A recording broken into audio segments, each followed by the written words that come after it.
regras de eloquência, nós falamos sobre ler, nós falamos sobre, a gente falou características de um bom sermão. Então, uma dica, uma dica, irmão.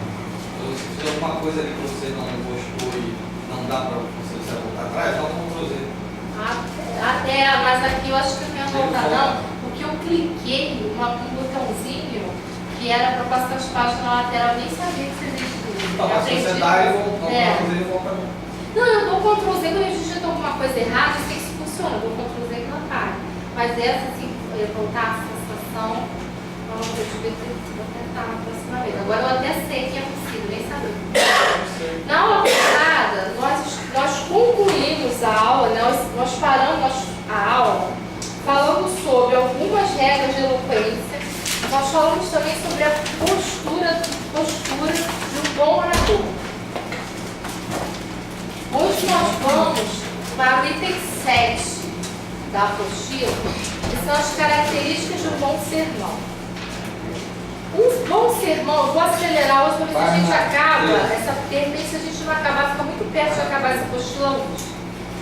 O bom sermão ele é caracterizado não pela extensão, não porque a gente pregou 1 hora, 2 horas, tá? Não pelo uso de palavras, de um vocabulário de grande conhecimento, mas um bom sermão ele é caracterizado pela mensagem, por aquilo que você alcança com ele. É melhor, muitas vezes, os teus espectadores ficar com aquele gosto de quero mais, do que com aquela sensação de que você podia ter interrompido o sermão a meia hora. Então, assim, é tão bom quando o pregador fala assim, eu vou concluir, e a gente escuta a igreja toda e fala assim, porque a gente nem viu a hora passar, né? A palavra nos relata que as pessoas ficavam dias e dias seguindo a Jesus, ouvindo a pregação dele. O que deveria ser ouvir Jesus ministrando. Deve ser algo assim sobrenatural. E aquelas pessoas, né, o autêntico ali, né, pregando, ele falando sobre, anunciando o reino. Porque Jesus, ele anuncia muito o reino. Se a gente prestar atenção bem nos evangelhos, a gente vê que Jesus o tempo todo ele nos anuncia o reino e ele não nos anuncia tanto a salvação. Porque ele é a salvação. E ele não veio para falar dele mesmo. Jesus ele não veio para se promover. Então ele promove mais o reino do que a salvação. Quem falou mais sobre salvação foi João Batista do que Jesus. E as pessoas ficavam ali dias ouvindo Jesus falar, a ponto dos discípulos falar: vamos despedi-los, porque se a gente tem fome e a gente não tem o que dar a eles. Então, quer dizer, há quantos dias aquelas pessoas estavam acompanhando Jesus ali, falando, a multidão chegava a apertar a ponto de ele precisar entrar dentro do barco e se afastar um pouquinho da terra para poder ter mais liberdade para poder ministrar. Então, essa é a sensação, não se comparando jamais, não estou fazendo isso, mas é tão bom quando a gente termina a palavra, quando o pregador termina a palavra e a igreja fica com aquela sensação de quero mais, do que quando você vê que as pessoas já estão olhando no relógio, que isso acontece. Eu olho, gente, às vezes o negócio fica assim, quando você vê, você já deu aquela olhadinha, você assim, meu Deus, já se foi a hora. E no outro dia você sabe lá Deus a hora que cada uma corta. Nós somos seres humanos, a gente não está livre disso. Né? Confessa, se isso é pecado, confessa aqui diante da câmera. Já fiz isso. De olhar e falar, né? A gente, pecado confessado, pecado perdoado. Às vezes, assim, meu marido levanta 4h30, eu levanto 5h30. Hoje, 5h30 também, eu estava respondendo mensagem de trabalho, já sentada na cama, sem lavar o rosto. Então, assim, é um cansaço muito grande. Ontem eu trabalhei, eu dormi dentro do carro, no estacionamento do supermercado, até o cliente chegar. Então, assim, cada um de nós sabe a demanda que tem. Às vezes a gente vê a situação e fala assim, poxa, o irmão não dá valor. Mas você nem sabe qual é a demanda que aquela pessoa tem. Né? A gente não deve julgar, a palavra diz para que a gente não julgue, para que a gente não seja julgado. Então, assim, aí às vezes, numa situação assim, você já está um cansado, doido para ver aquela cama fofa, e você dá aquela olhada no relógio e fala, ai meu Deus, estou até picando aqui, mas isso é inevitável, acontece, não é só comigo, porque é só em outra igreja que não, e isso acontece. Então assim, o tempo do nosso sermão, ele também vai contagiar ou contaminar a assembleia que está nos assistindo. Você pode estar fazendo aquela pregação. Se você passar demais daquilo que deveria, as pessoas vão se sentir cansadas e elas vão começar a se desconcentrar. O nosso cérebro, ele é condicionado a um tempo. As pessoas falam assim, geralmente o quê? 40 minutos. Numa igreja mesmo, num culto, geralmente as pessoas falam assim, 40 minutos. Por quê? Existem até estudos que demonstram que no final desse tempo, a nossa tendência é começar a viajar. A gente consegue se concentrar muito bem naquele ponto durante um tempo. Depois de certo tempo, já fica mais difícil a gente manter a concentração. Hoje eu estava assistindo um trabalho e eu vi assim, o pregador toda hora ele falava assim, não tirem a concentração daqui, não se percam. E realmente assim, ele estava conseguindo fazer com que a assembleia não se perdesse do trabalho, mas não é fácil, não é fácil. A gente tende, aí você começa a pensar, meu Deus, já está na hora de pegar no trabalho, eu estou aqui, e o filho, será que ele está legal? Será que ele comeu? Será que ele já acordou? Hoje ele não vê. E a sua mente começa a se... E Satanás usa até esses momentos de distrações para tomar aquilo que a gente receberia com a palavra. Então, um bom sermão não é caracterizado pela extensão, mas ele é caracterizado pelo milagre, pela comunicação, pela unção que ele traz para a sua vida, através da mensagem, porque uma mensagem sem inspiração divina, ela não vai funcionar. O item seguinte da apostila é justamente a unção. Todo sermão deve ter inspiração divina. Um sermão sem unção, ele pode ter a melhor das estruturas. Ele pode ser um sermão intelectualmente irrepreensível. Você lê o sermão e fala assim, está irretocável. Essa palavra aqui pregada é irretocável. Mas se a unção de Deus não estiver sobre a vida do pregador, não salva, não transforma, não faz aquilo que a palavra se destina. O sermão ele serve para consolar, para edificar, ele serve para converter, para salvar vidas, para alcançar pessoas perdidas. Ele tem um foco, e esse foco ele só é alcançado através do quê? Da ação do Espírito Santo. Não há outro que convença o homem da miséria e do pecado, a não ser o Espírito Santo de Deus. Então, unção, sermão sem uma unção não passa de uma boa redação, não passa de um bom texto. Seria louvável se a gente fosse publicar um artigo numa revista, um texto intelectualmente aprovado, mas o objetivo do sermão é transformação. Ele vai transformar aquelas vidas de alguma maneira.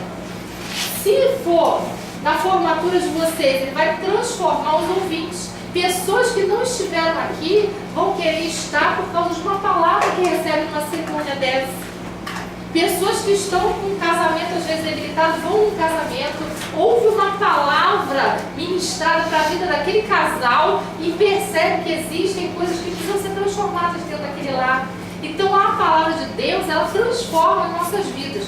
Um sermão sem unção, ele não vai transformar, porque a gente precisa da assistência do Espírito Santo todo o tempo. Nós não estamos transmitindo conhecimento humano quando nós pregamos um sermão, ainda que o nosso conhecimento, a nossa pesquisa esteja ali, né? O nosso culto é um culto racional.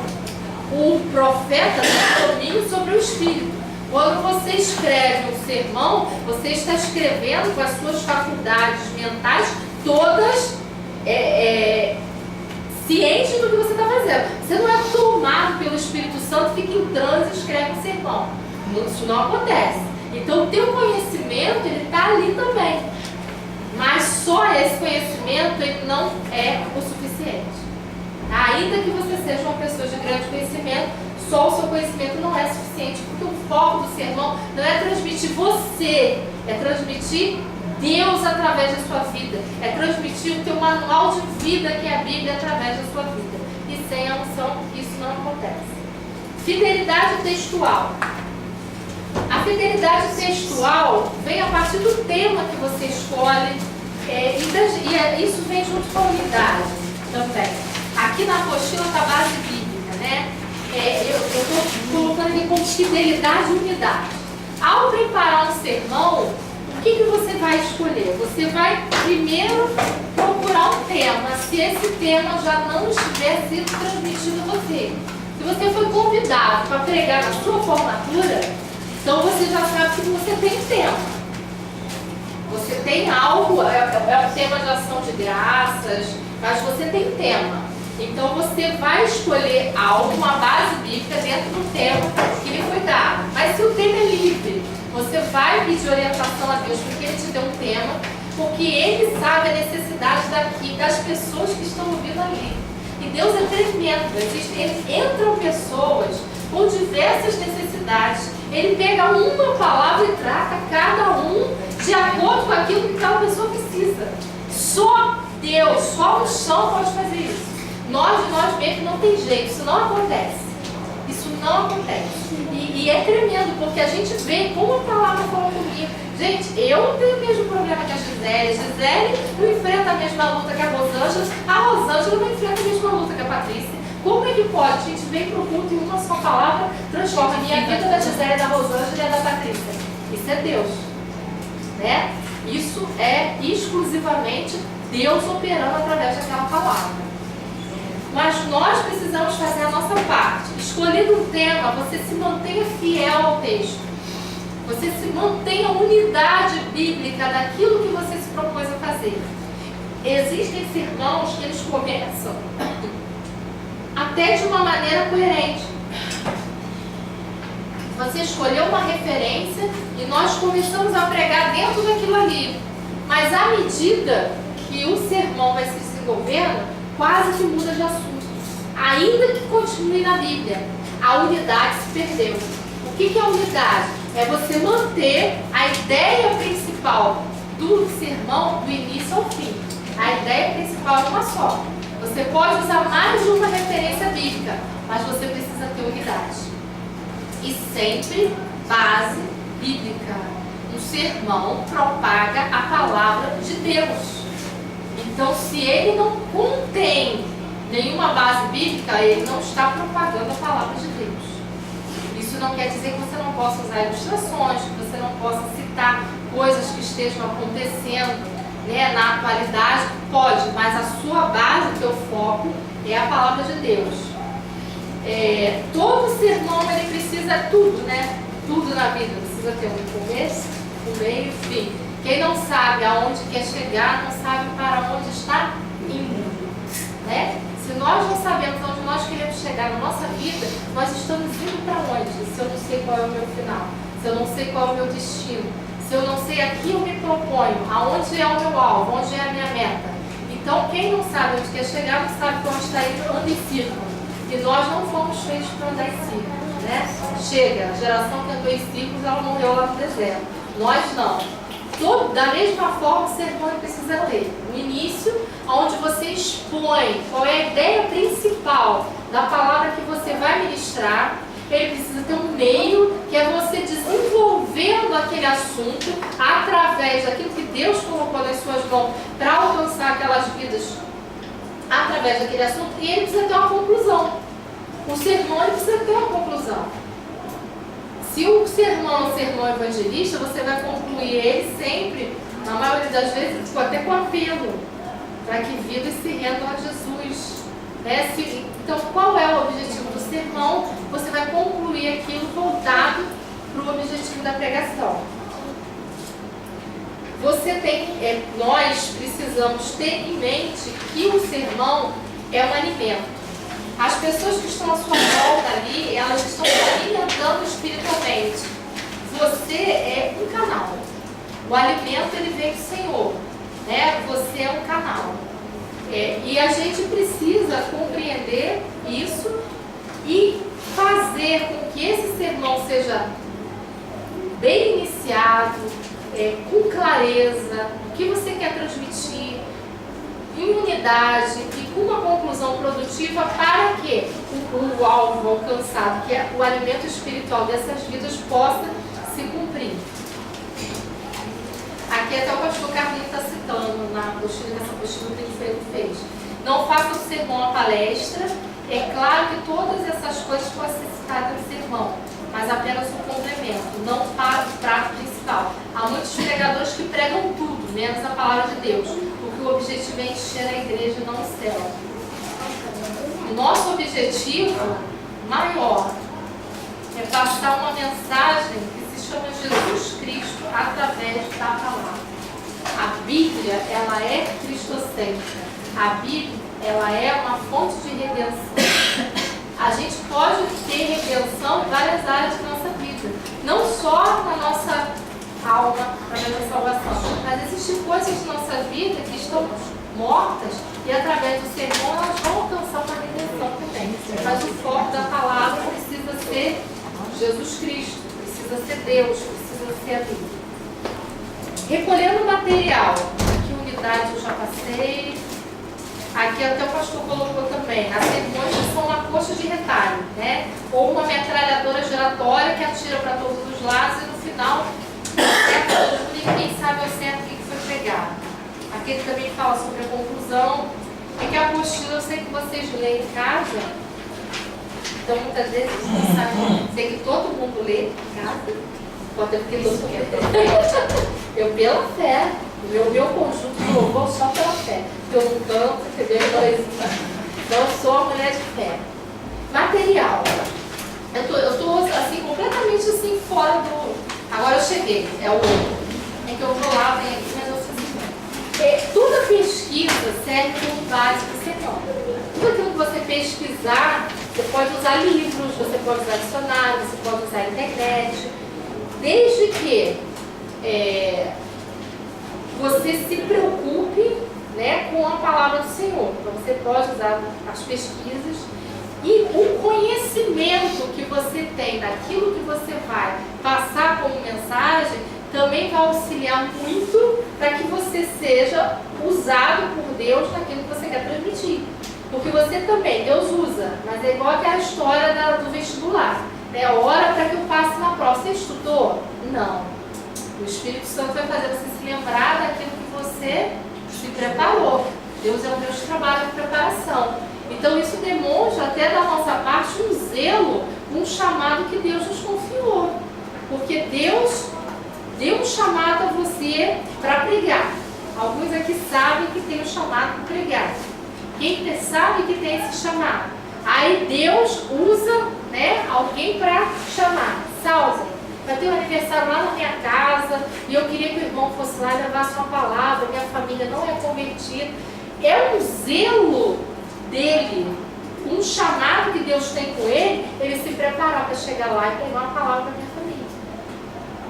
Porque quando a gente não faz isso, tudo aquilo que a gente valoriza, a gente dá prioridade.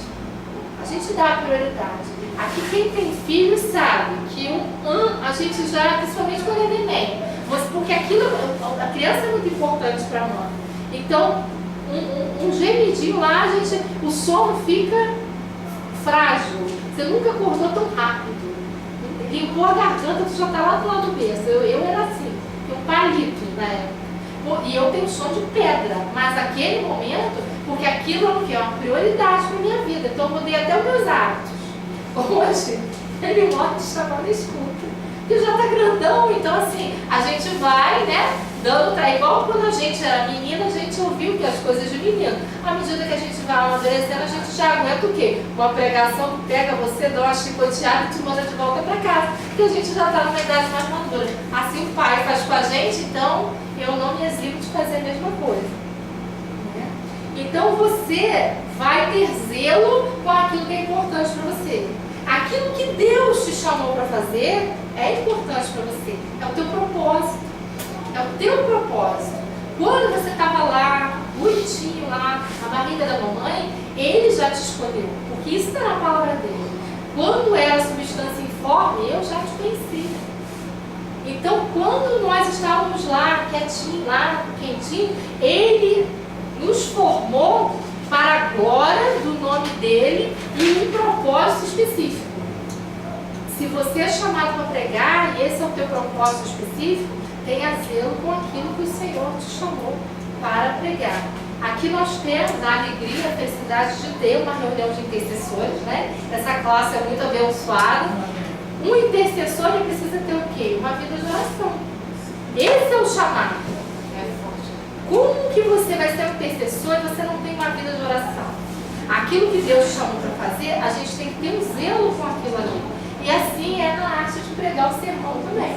Se Deus te chamou para ser um pregador, você tem que ter zelo com aquele momento. Vai estudar, vai se preparar, vai buscar em Deus o que Ele quer falar, qual a mensagem que Ele quer transmitir. Uma vez que Ele deu isso a você, que o Espírito Santo falou com você, que Ele testificou com você qual é a mensagem, vai estudar, vai buscar as coisas sobre aquele tema, para você chegar ali e oferecer para Deus a sua vida como um sacrifício de aroma agradável. Porque o Espírito Santo ele vai poder te usar através da unção, porque você fez o quê? Você já se ofereceu, você já deu o melhor para Ele, para que Ele possa te usar, e a parte dele, com certeza, Ele sempre faz com excelência. Se nós fizermos a nossa, o Senhor não deixa jamais de fazer a dele. Toda pessoa que deseja se ocupar na obra de Deus, principalmente falar diante do público, deve ter uma biblioteca básica. Não deixem perto do meu pai. Porque eu estava contando para as irmãs agora, um pouquinho antes da aula começar, eu tinha duas caixas assim, de fogão, cheia de livros. Assim, ao longo dos anos eu fui comprando material. E eu sempre gostei muito de comprar livros e livros e livros. Eu adoro livros, eu te empresto meu sapato, minha roupa, mas quando você me pede livro, eu chego a ficar triste. Porque assim, é uma coisa que eu realmente priorizo muito. E eu fiz uma obra, uma reforma, e a gente guarda tudo, a casa do pai e mãe, sempre tem um cantinho pra gente guardar tudo. E eu botei 2 caixas de fogão com livros. E uma caixa sumiu. E eu, há 3 anos, eu pergunto pro meu pai, aí toda vez que eu chego na casa da minha mãe, eu vou lá naquele cantinho e fico olhando. Aí ela tem uma estante, que já não está mais em uso, ela botou lá nesse quartinho. Eu fui na estante, eu olho, eu falei, não me conforto. Aí meu pai, há 3 meses atrás, ele não aguentou. Ele estava tomando café da manhã comigo, que eu vou lá praticamente todo dia tomar café da manhã. Eu tenho coisa para te contar. Falei, fala, pai. Eu joguei aquela caixa fora, só que ele não tinha coragem de falar. Falei, gente, eu devo ser horrível, porque meu pai não teve coragem de me contar isso 3 anos. E eu procurando material. Aí eu falei, pai, por que você não falou, pai? Eu procuro isso tanto que ele não tinha coragem, não. Achei que era livro velho. Aí eu sempre que procurava, eu falava assim, gente, meu livro é caro. Esses livros são caros. Tinha aquela enciclopédia enorme. Os livros do seminário foram todos. Ficou muito pouca coisa. Quem achou, hein? A caixa que tomara que tenha abençoado muita vida de alguém. A caixa que sobrou tinha mais os livros do Vitor do que os meus. Então, assim, meu material sobrou muito pouca coisa. Aí agora tem uma coisa que eu digo, todos nós devemos ter uma biblioteca particular, mas não deixem perto do meu pai, porque ele joga fora. Não deixa passar perto dele. E eu tinha uma, e assim, era uma benção, mas assim, Deus já me restituiu aos poucos, né? Eu recebo, gente, obrigada. Os 4 primeiros livros a serem adquiridos para que você tenha uma base de uma biblioteca para preparar o seu sermão. Bíblia de estudo, eu recomendo. Bíblia de estudo pentecostal. Para mim, ela é uma das melhores. Tem a Bíblia de estudo de temas em concordância, uma bênção para a gente preparar pregações temáticas. Mas assim, eu tenho assim, um chamego todo particular com a Bíblia de estudo pentecostal. Aí existem pessoas que falam assim, puxa, mas Bíblia de mulher.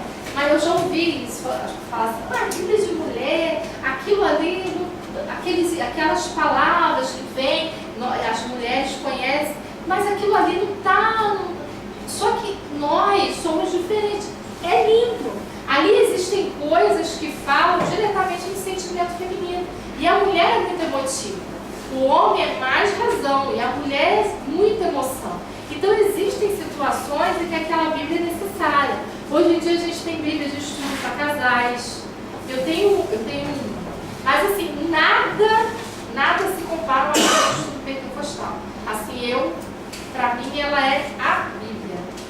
é legal que você tenha algumas versões. Você tem uma NVI, você tenha umas 2 versões de Almeida, você tenha uma dessa Bíblia da linguagem de hoje, essa Bíblia viva, que é uma linguagem, não é nem a NVI, mas é uma linguagem nova. Isso é muito bom para você poder fazer comparações e ver se uma versão ela está muita discrepância da mensagem da outra, porque a sua assembleia ela vai estar te assistindo com vários tipos de versões.